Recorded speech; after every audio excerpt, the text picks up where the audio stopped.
Shalom, selamat pagi Bapak Ibu Saudara pemirsa Ampun Surgawi. Mari kita merenungkan firman Tuhan sebelum kita memulai kegiatan kita pada saat ini.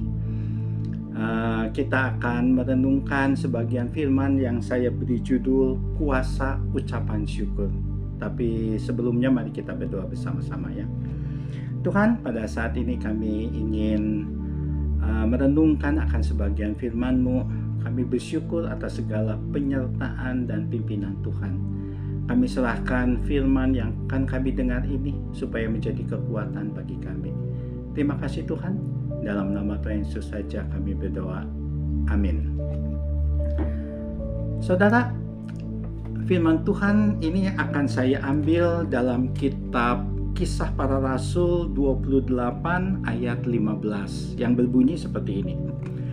Saudara-saudara seiman yang di sana telah mendengar kabar tentang kami, dan mereka datang menjumpai kami sampai ke forum Oppius dan Tres Tabernak.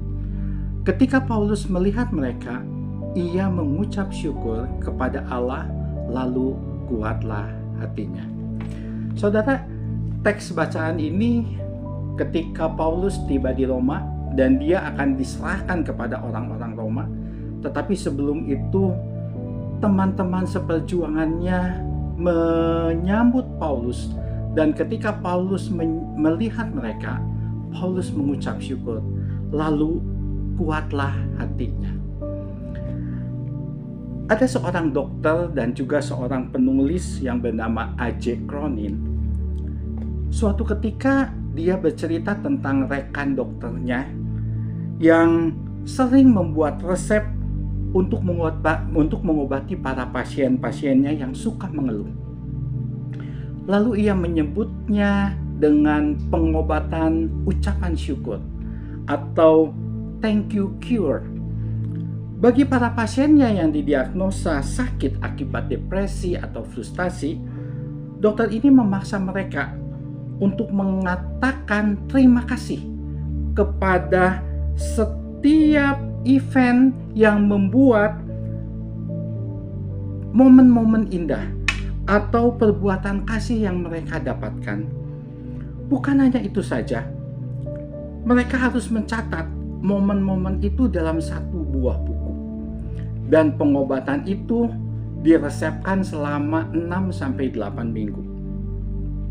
Pengobatan itu ternyata mendapatkan hasil yang baik.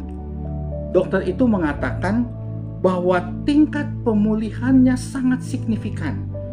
Dan ada satu tanda umum yang terjadi bagi pasien-pasiennya, di mana pasien-pasiennya kembali mulai berdoa. Saudara, apa ini terdengar mustahil? Saya rasa tidak. Sama sekali tidak. Karena tidak sedikit ayat-ayat di Alkitab yang mengatakan bahwa ada kuasa, ada kekuatan di balik ucapan syukur. Seperti di dalam Kisah 28 ayat 15 yang tadi kita baca. Saudara, di dalam 1 Samuel 21 ayat 10-15, Daud yang terancam jiwanya ketika melarikan diri dari pengejaran Saul. Ironisnya, Daud itu malah berjumpa dengan raja musuh, yaitu Raja Akis. Apa yang Daud lakukan? Di dalam keadaan penuh tekanan dan banyak musuh yang ingin mengambil nyawanya, ia menulis dan menyanyikan Mazmur 34. Dalam pengucapan syukur itu, maka Daud beroleh kekuatan. Luar biasa, di dalam ucapan syukur ada satu kekuatan yang didapat. Saya kira kebanyakan orang sangat familiar dengan kisah Yesus memberi makan 5.000 orang. Apakah saudara tahu bagaimana Tuhan Yesus berdoa ketika ia mau melakukan mujizat yang luar biasa? Dia tidak berdoa seperti ini. Ya Bapa, lihatlah besarnya masalah yang aku hadapi. Ada 5.000 orang kelaparan di sini, tetapi aku hanya punya 5 roti dan 2 ikan. Bagaimana cukup untuk ribuan orang sebanyak ini. Tolonglah aku, supaya aku tidak dipermalukan di tengah orang yang banyak ini. Karena itu Bapa, nyatakanlah mujizat-Mu, keajaiban-Mu. Jadikanlah 5 roti dan 2 ikan ini cukup untuk semua orang di sini. Tuhan tidak berdoa seperti itu. Tetapi apa yang Yesus lakukan? Yang Yesus lakukan hanya mengucap syukur. Maka terjadilah mujizat itu. Bagi para murid-murid Yesus, kombinasi 5 roti dan 2 ikan disertai 5.000 orang yang kelaparan, itu adalah suatu masalah yang sangat serius. Namun bagi Yesus, 5 roti dan 2 ikan di tengah 5.000 yang kelaparan itu sangat cukup untuk mengucap syukur dalam keadaan seperti itu. Yesus tidak berdoa untuk 5 roti dan 2 ikan itu sebagai masalah yang dibereskan oleh Bapaknya. Tetapi ia mengucap syukur atasnya, membagi-bagikannya, lalu terjadilah mujizat. Saudara, tidak ada kebaikan yang dihasilkan dari mengeluh di tengah masalah kehidupan. Namun, keinginan hati yang terdalam untuk mengucap syukur di dalam pergumulan hidup akan menghasilkan, mendatangkan pertolongan Tuhan yang kita butuhkan.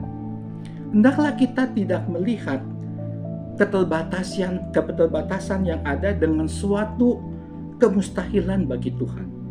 Karena di dalam keterbatasan itu, justru kuasa pertolongan Tuhan itu nyata dan bekerja. Maka apapun yang terjadi di dalam kehidupan kita, marilah kita tidak berhenti untuk mengucap syukur. Karena ucapan syukur memberi kekuatan dalam melewati segala keadaan. Karena ucapan syukur menghadirkan pertolongan Tuhan di dalam masa-masa yang sukar. Mari kita semakin tekun berdoa kepada Tuhan, memohon kekuatan dan damai sejahtera menghadapi setiap tantangan yang sedang kita hadapi. Niscaya Dia akan menguatkan kita. Amin.